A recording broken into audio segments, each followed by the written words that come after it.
Why is South Africa important in drug policy globally? Why should we care about what happens in South Africa in relation to the rest of the world?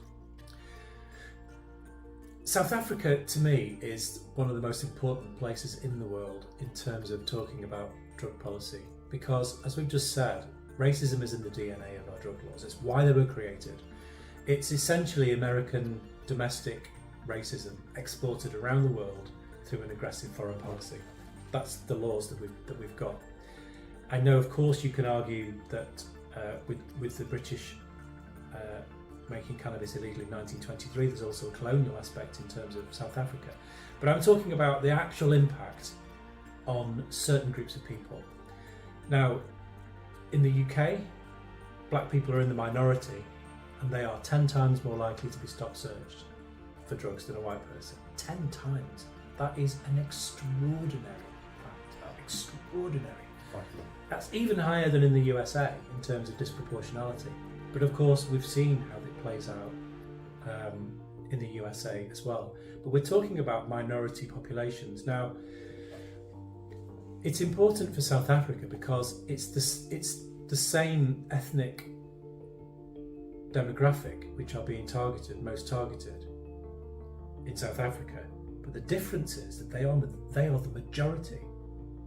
And, you know, the great Desmond Tutu called it the Rainbow Nation, with a wonderful view of a nation developing towards equality. But that vision is gone for the moment because the drug laws prevent it from happening. The drug laws have kept apartheid in place. Now, in terms of the narrative about our drug laws, apart from the tragedy of that happening, when we discuss it in other countries, that should bring it into focus for everybody about what this really means, what these drug laws means, and how that the racism in the DNA of our laws is really playing out. Because it's not the rich 10% in South Africa that are being affected, and it has kept old systems in place. And it's frustrating seeing that in South Africa because you have this incredible designer constitution in which theoretically all things are possible. Yes. Because you have those mechanisms to look at human rights, and you have those mechanisms to look at equality and liberty, and yet the drug laws are preventing even a consideration of using it. Now, of course, you've got the issue of the dagger couple and the reconsidering of the sort of legal decriminalisation that was brought in as a result of that, and that's such a tantalising taste of how things could change. But the frustrating thing, and the job that we all have as activists, all of us, you, me, lots of other comrades, is that we have to win the public over. We have to make that social movement grow. We have to make that social movement grow enough to empower that movement to bring change. It was clear that what was offered to people didn't work, and then we learned more and opioid substitution, and that as a practice came up as a possibility. And then we just realized that you have to be accessible to be able to do that. And in our setup, you can't have people all traveling to one place to get access to care. And then the obvious way was then to take the COPC model and build a COSAP model around that, using community resources and building networks, but then obviously the challenge in Tshwane was clearly a heroin challenge. Because it's a great killer of time, and it's a great killer of emotional pain, and it's a great leveler when people lose their sense of self-worth. What we're going to talk today about is stimulants. They make you feel confident, they make you feel energetic. And the typical signs we get of stimulant use would be you'd get dilated pupils in the person.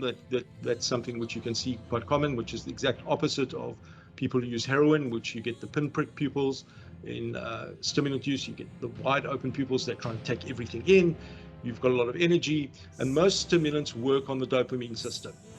And dopamine is not about liking, it's not necessarily about pleasure either, it's about wanting, it's about motivation. So people, when they use stimulants, feel motivated. Of course, when you don't have too much to do and you're feeling motivated, you end up often in rapidly repeating cycles of behaviors. There's a common joke in Cape Town amongst people who use stimulants that you can fix things broken. I don't think it's the case that people are either not motivated or motivated. And in fact, motivational interviewing was born from conversations with very, very difficult people who were classified as not at all motivated to change and very resistant to treatment. I've been quitting sugar for years.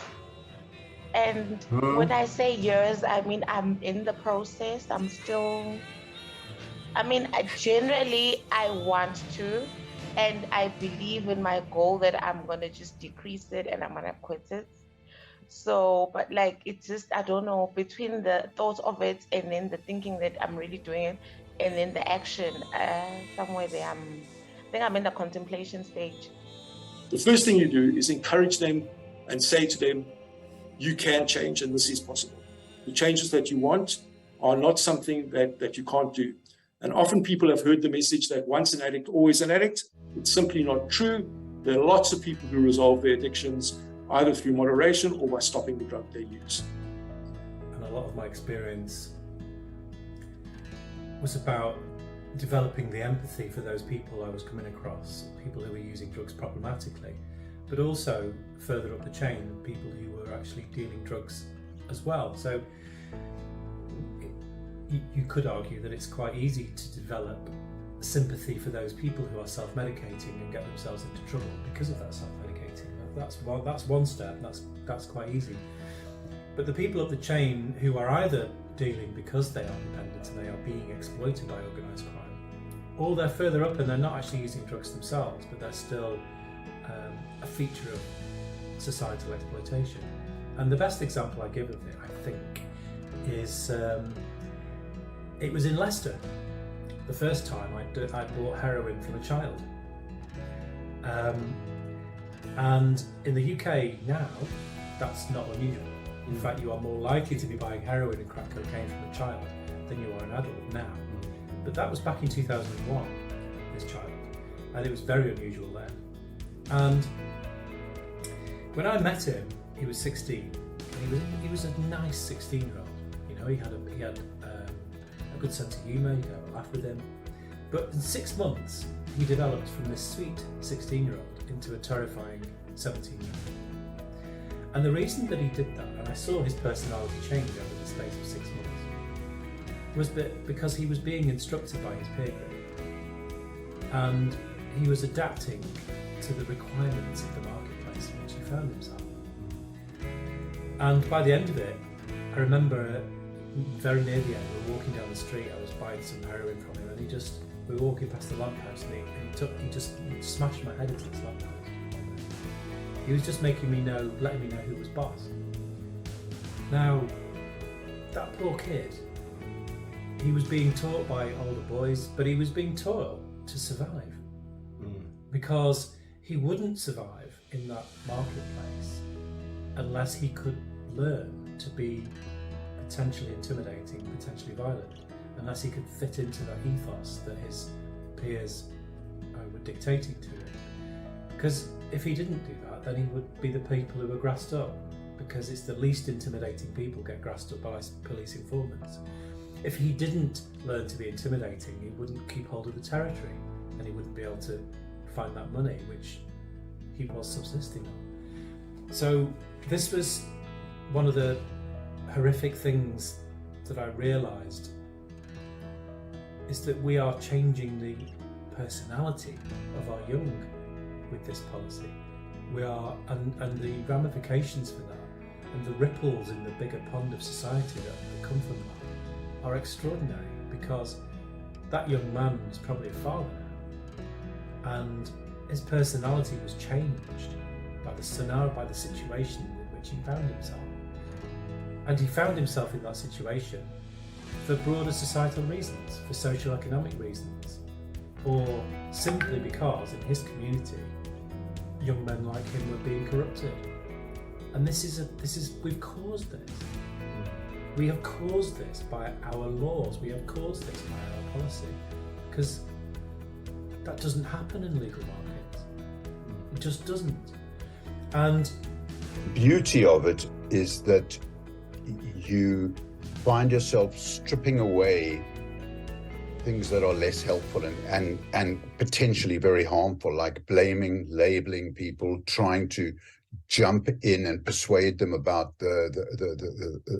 persuade them about the wisdom of taking a particular direction. Those kind of habit patterns, conversation habit patterns, and they're reinforced, as we know, as you described it beautifully in this story you opened with. Those they can be reinforced by the system around people. So just being released from that, not saying and doing a whole lot of things, and connecting with someone as a person first. First and foremost, this is a human being I'm connecting with. Somehow motivational interviewing has allowed people in the addictions field to put on those lenses. I mean, I don't mind if anything else does it. You don't need motivational interviewing. But the fact that it's allowed people to put on a different lens and look at people as people in the first place, strip away all the other bad conversation habits, and healing happens. And sometimes that healing can be brief and natural, and certainly the conversation, Sean, if you see it written down, it's very natural. It doesn't sound like some specialist thing, which is the beauty of it. Our attribution of the term failure, that failure is the end point. So I don't know if we can have an ability to change the mindset so that people can look at failure as procreator. That is, it is preparation for the next stage of success. Yeah. Other than it is the end point of whatever gains that we have made. And I think in most of the literature, subliminal relapse is failure. Yeah. And even us as clinicians, when we come to talk to people about relapse, subliminally we are saying to them, if you relapse, you have reached the end zone, you have to restart again from afresh. Other than saying it is a procreatory step towards delivering this baby that you want. Probably the most important thing, of course, was that we did it. And nobody could take that away. And that changed the whole discourse in the country. It led to people couldn't discuss that anymore as a theoretical issue. It was there to be looked at with its mistakes, with its whatever. So I think the most important thing we did is that we did it. But now that we did it, it's a matter of how do we take it further? And how do we diversify the COSAP approach and harm reduction, etc. And that is what I want to say is that we have not been successful to integrate COSAP into the formal health system. We've really made inroads in hospitals. We've got hospitals responding differently to people who are admitted, who are using substances, etc. We've had some places like Easter's, etc. But we haven't been able to integrate it. So the point now that we are at is to say, how can COSAP as a platform be made available or collaborate with the formal health services to present a more comprehensive response to people who are vulnerable, of which people who use substances is just one of a range of that. So that COSAP becomes a platform and a resource for a more comprehensive approach for people who cannot or do not access the health system.